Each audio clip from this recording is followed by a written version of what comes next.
Diarmuid Kearney reporting for finalwhistle.ie this evening, where Munster's 12-year long wait for silverware has come to an end as they overcame the DHL Stormers in this evening's URC final in Cape Town. John Hodnett's late try proving to be the difference between the two sides.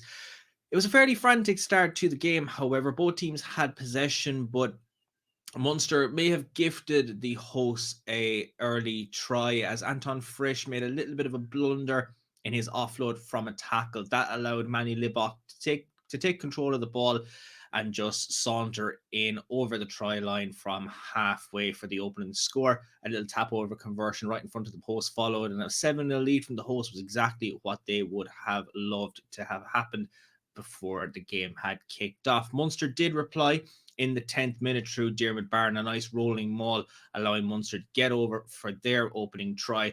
But Jack Crowley's resulting conversion just trickled to the left and wide of the post.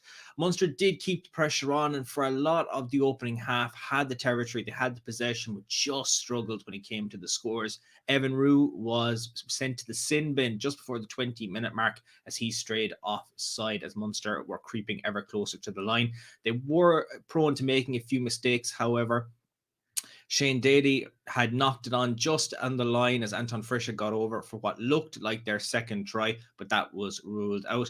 Minutes later, Peter O'Mahony made a forward pass. Mike Haley went over from the resulting pass, however, and Munster thought they had the try. They also thought they had a try even before that as Gavin Coombs had got over, but from a fairly lengthy TMO deliberation, it was deemed that he had made a second movement in the build-up, and unfortunately for Munster, no try was given.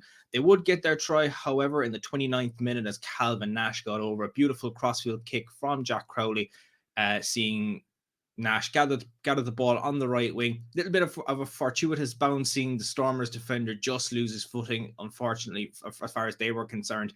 But Nash got over for Munster's second try, with Crowley converting for a 12 points to 7 lead.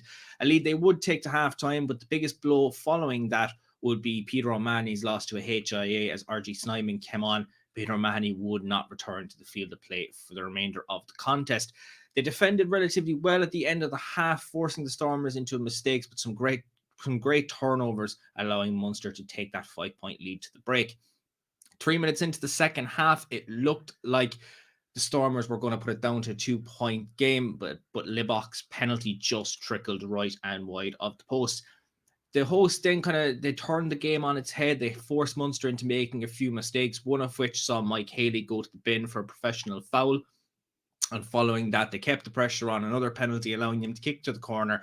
And from their resulting maul, Dion Furry got over after 50 minutes, and Libok's resulting conversion put the Stormers back ahead by 2 points.